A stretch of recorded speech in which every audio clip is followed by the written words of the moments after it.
Hello guys, how are you? I'm Hardeep Singh. Welcome back to your own YouTube channel. IELTS updates and recent exams. For more updates related to recent IELTS exam writing test topics, listening, reading, practice test, and speaking, you got guesswork.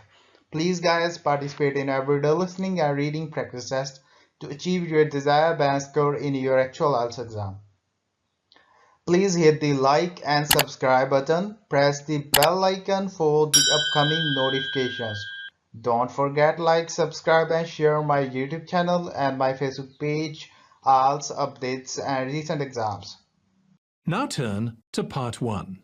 You will hear a police detective questioning Mrs. Jones about a crime. Look at questions 1 to 5 on the form now.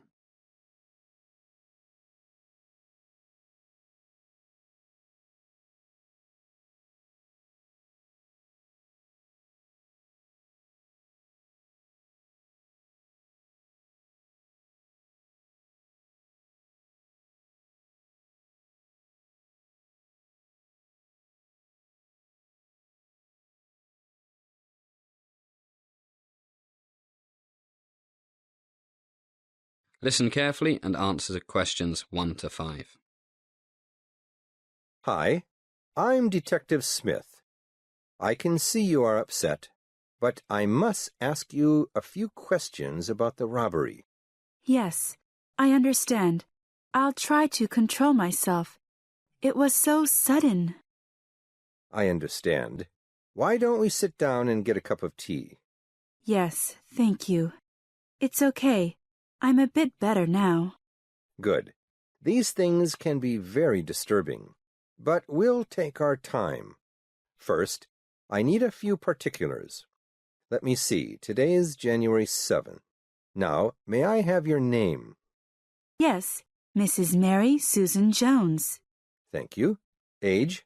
38. And your home address, Mrs. Jones. Yes, it's 39 Rose Garden Terrace. Telephone numbers? I only have a home number, 4834-6290. Okay. I only came out to buy some milk. I never dreamed. Yes.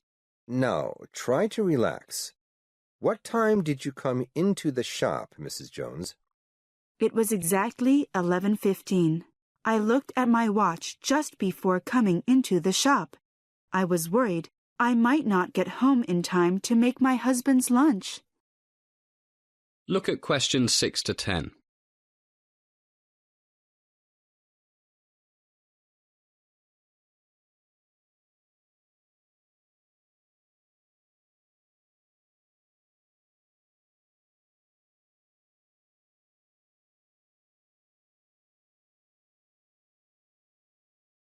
Now listen to more of the conversation between the police officer and Mrs. Jones, and answer questions 6 to 10. And before you entered the shop, can you remember seeing anything unusual? No, but as soon as I came in, this man walked out very quickly, nearly pushed me over. Then I saw poor Williams, the owner. I'm so glad he's not badly hurt. No, just a bump on the head. Now, this man you saw, could you say how tall he was? Well, I only came up to his shoulder, and I'm 5'4", so he must be about, I don't know, 6 feet. And you're not wearing high-heeled shoes? So yes, that's about right. But we have to use the metric system now, so that makes him about 180 centimeters. Did you see his face? Not really. I didn't look up. I was so annoyed. But I do know he was wearing a black hat. I saw it as he was walking out of the door. One of those things cowboys wear. Did you notice what color hair he had? I didn't really see it, what with his hat, and me trying to keep my balance. What about the rest of his clothes? He had a jacket on. I think it was dark blue. No, gray. Oh dear, I can't really say for sure. It all happened so quickly. Oh, but I do know he was wearing those big basketball shoes, red and white ones. like so many young men wear nowadays. What about his trousers? His trousers. Gray? Oh dear, I can't really say. I just know they were dark. Was he fat, thin, average? Very thin, skinny. That's very useful information, Mrs. Jones. With a bit of luck, he's still around, but I expect he's got off the streets by now. I do hope you catch him. It's terrible. That is the end of Part 1. You now have 1 minute to check your answers to Part 1.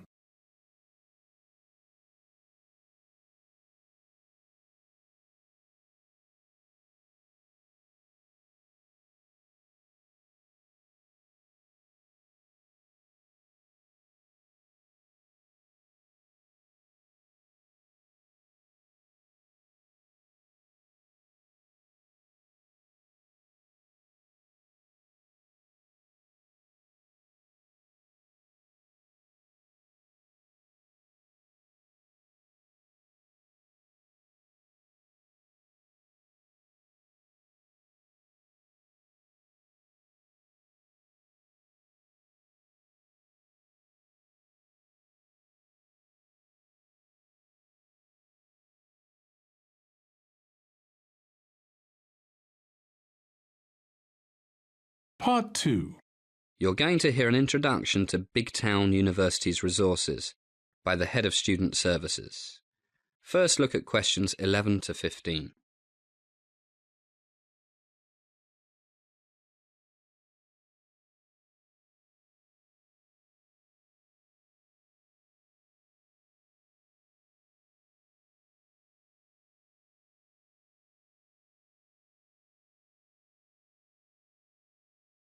As you listen to the first part of the talk, answer questions 11 to 15.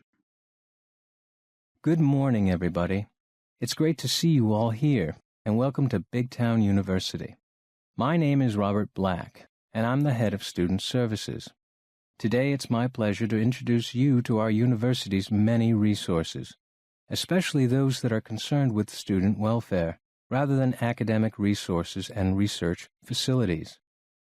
So I'll start with my department, Student Services. Our offices are all in the Students' Union building, which I'm sure you have already discovered, because that's where the student bar and cafeteria are. Basically, our job is to help you stay well, mentally and physically.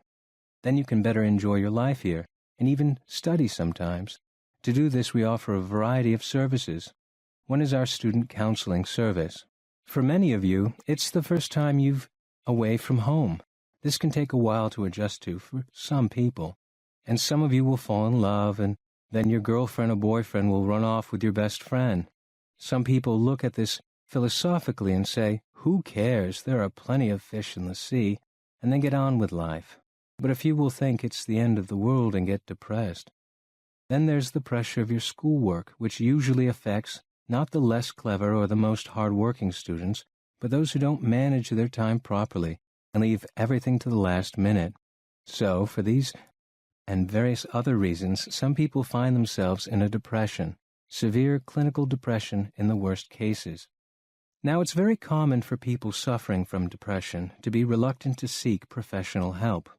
I must stress, if you find yourself in a depression that doesn't get better simply by talking it over with good friends or your parents, please come to see one of our professional counselors. They have a lot of experience in helping people get through depressions. As with all our offices, they are open during normal office hours. That's 9 to 5. But in cases of emergency, one of them is on call 24 hours a day. You can see the Student Services emergency number on the first page of your student handbook. Now look at questions 17 to 20.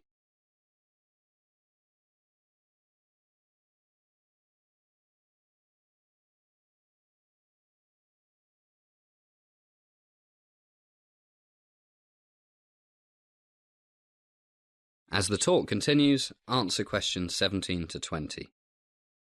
Well, I do hope my talking about depression hasn't made any of you feel depressed.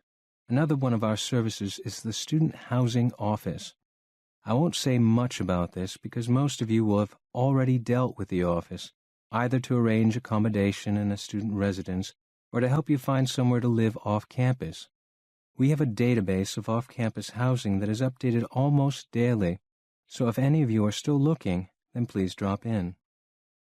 Now, what about fun? As you can read in the handbook, the Students' Union has dozens of clubs: chess club, Chinese club, French club, choir, conservative club, liberal club, the Green Club, which works very closely with the university maintenance department, as well as other environmental groups. And for those of you who like mountains, there's a climbing club. Well, it would take me all day to list all of our clubs and societies, and of course all the sports teams. But I do recommend that you join one or two of them. It's a great way for new students to make new friends. Mentioning sports, our brand new fitness center opened last week, and the indoor swimming pool has just been renovated. They are open from 6 a.m. to 11 at night, 7 days a week, except for holidays like Christmas and the New Year. Of course, they are free of charge for students. Just show your student card. I really must recommend that you check out the new fitness center. It's got all the very latest in high-tech strength training machines, free weights room, everything you'd expect for over $25 million. Okay, we've covered counseling, housing, clubs, sports, keeping fit. What else should I mention? Oh, yes. If you're doing all these sports, climbing mountains and things, you might need to go to our sports medicine clinic. It's in the Student Health Center, which is conveniently located between the fitness center and the athletics stadium, not the football stadium. People play games and exercise 7 days a week, so the clinic is open 7 days a week, from 9 a.m. to 6 p.m. The regular medical services in the Student Health Center are open from 8 a.m. to 9 p.m., although there's always a nurse on duty for emergencies. Treatment is free only if you have registered with the provincial health plan, so make sure you take your health plan card with you if you have to see the doctor. Well, I think I've covered enough for now. I won't talk about the library or the teaching facilities, because you'll soon learn everything you need to learn when classes start on Monday. Thank you, and good luck to you. That is the end of Part 2. You now have 30 seconds to check your answers to Part 2.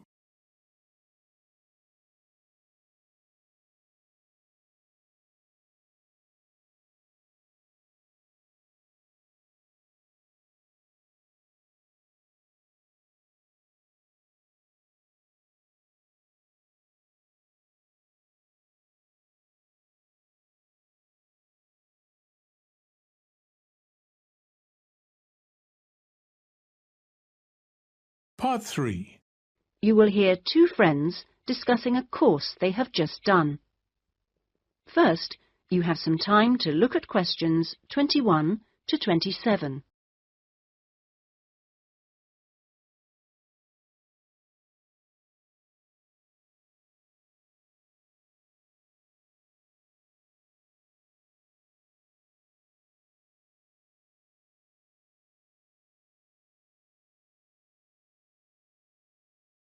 Now listen carefully and answer questions 21 to 27. Oh, Ben, I just remembered I never filled in that form for Nick. Ah. Did you do it? The course feedback form? Yes. If you want, we can do it together. I've got mine here. Is that okay? Yeah. Okay. Let's have a look then. What do we have to do? Let's fill in the top first. Let's see. Course code. It's communication in business. Okay. Communication in business. I do know that, but what's the code? CB16 something. CB162, isn't it? That's it. Okay. And dates. When did we start? I remember my birthday's on May 4th, and it was the day after. It must have been May 5th. Gosh, doesn't seem that long ago, does it? No. And we finish at the end of this week on Friday, so that's July 15th. 16th. Oh. Monday was the 12th. Yeah. Right, that was the easy bit. Now, let's have a look. Please give your comments on the following aspects of the course. Okay, what's the first one? Oh, course organisation. What do you think? Clear. It was, wasn't it? Yeah, I think the organisation was clear. Okay, anything else for course organisation? It was a good thing he gave us the course outline at the beginning in the first session. That was useful, so I'll put that down, shall I? Yeah. Now, going on to suggestions for improvement, one thing that wasn't so good, I think we could have done a bit more work at the beginning. I mean, at the beginning it seemed dead easy. Yeah. I thought it was going to be really easy, and then all of a sudden in the second half of the course, we got a whole load of work. Yeah. Reading to do and essays and things. Yeah, it'd be better if it was more even. Okay, now, course delivery. Does that mean teaching? Yeah, I suppose so. Well, what I thought was really good on this course was the standard of teaching. Actually, I mean, some of the teachers were better than others, but the standard generally was fine. Much better than other courses I've been on. Yeah, I agree. Let's put that then. Okay. What about suggestions for improvement? I didn't think it was all that wonderful when we had great, long group discussion sessions that went on for hours and hours. Right. I don't mean we shouldn't have group discussions, just that they shouldn't go on too long. Before you hear the rest of the discussion, you have some time to look at questions 28 to 30.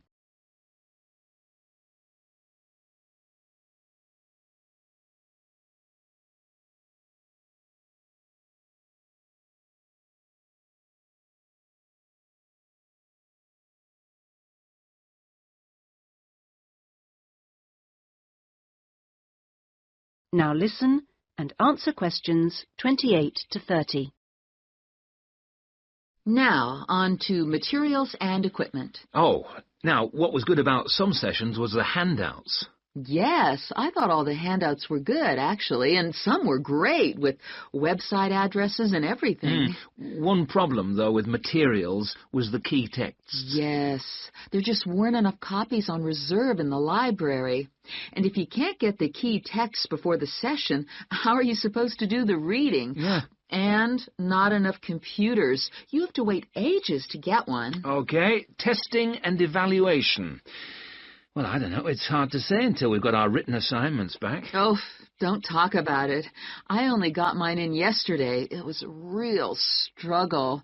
Oh, I hate to think what mark I'll get. Yeah, but at least we've done the oral presentation. I thought that was good, the way I got my feedback really quickly. Yes, it was. And I liked the way we knew what would be evaluated on. We knew the criteria, so we knew we had to think about clarity, organization, and so on. Yeah, but I'm not so sure about the written work. One thing, I think, is that there's just too much. It's really stressful. Oh, yes, I'd agree. And I don't see why they can't let us know the criteria they use for marking. The written assignments, but he told us. No, for the final exams. Oh. What are they looking for? What are the criteria? What makes a pass or a fail? Yeah, I never thought of that. It'd be really useful. Okay, any other comments? I thought student support was excellent. Yeah, me too. Okay, excellent. Other comments? No, I can't think of anything else. Nor me. Okay, so that's done. Thanks, Ben. No, thank you. That is the end of part 3. You now have 30 seconds to check your answers to part 3.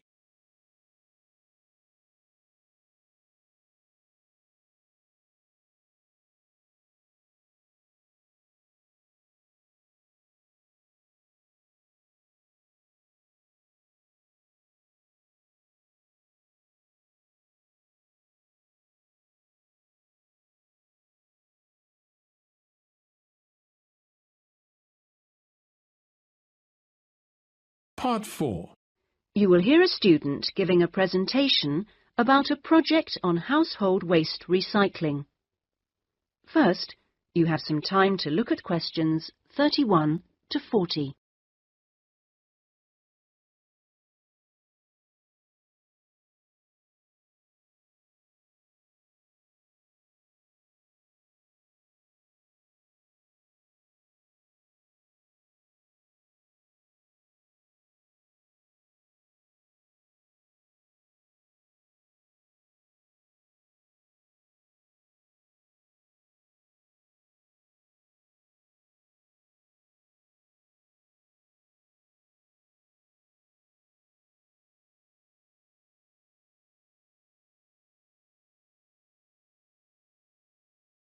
Now listen carefully and answer questions 31 to 40.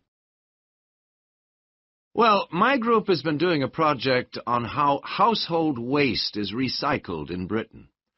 We were quite shocked to discover that only 9% of people here in the UK make an effort to recycle their household waste.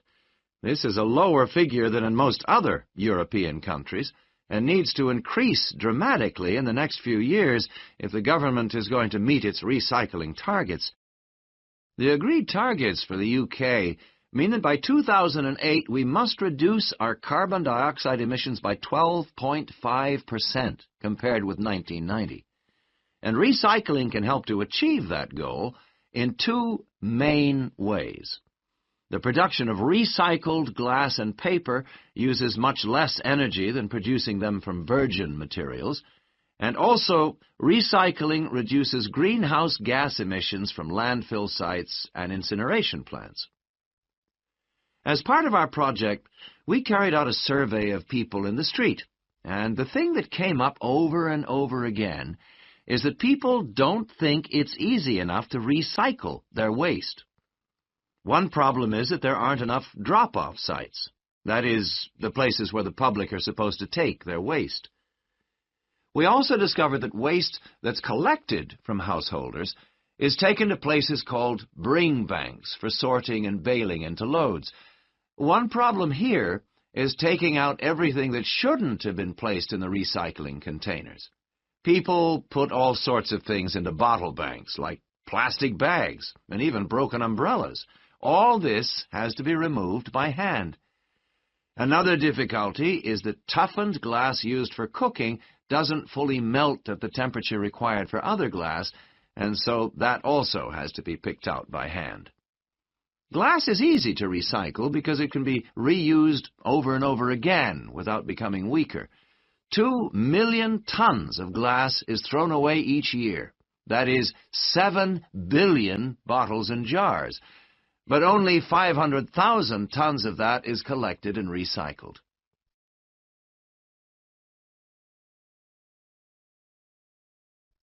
Oddly enough, half the glass that's collected is green, and a lot of that is imported, so more green glass is recycled than the UK needs. As a result, new uses are being developed for recycled glass, particularly green glass. For example, in fiberglass manufacture and water filtration. A company called CLF Aggregates makes a product for roads, and 30% of the material is crushed glass. For recycling paper, Britain comes second in Europe with 40%, behind Germany's amazing 70%. When recycling started, there were quality problems, so it was difficult to use recycled paper in office printers, but these problems have now been solved. And Martin's, based in South London, produces a range of office stationery which is 100% recycled, costs the same as normal paper, and is of equally high quality. But this high quality comes at a cost in terms of the waste produced during the process. Over a third of the waste paper that comes in can't be used in the recycled paper, leaving the question of what to do with it. One firm, PaperSave, currently sells this to farmers as a soil conditioner, though this practice will soon be banned because of transport costs and the smell, and the company is looking into the possibility of alternative uses. Plastic causes problems because there are so many different types of plastic in use today, and each one has to be dealt with differently. Packrite recycles all sorts of things, from bottles to car bumpers, and one of its most successful activities is recycling plastic bottles to make containers which are used all over the country to collect waste. The Save a Cup scheme was set up by the vending and plastics industries to recycle as many as possible of the 3.5 billion polystyrene cups used each year.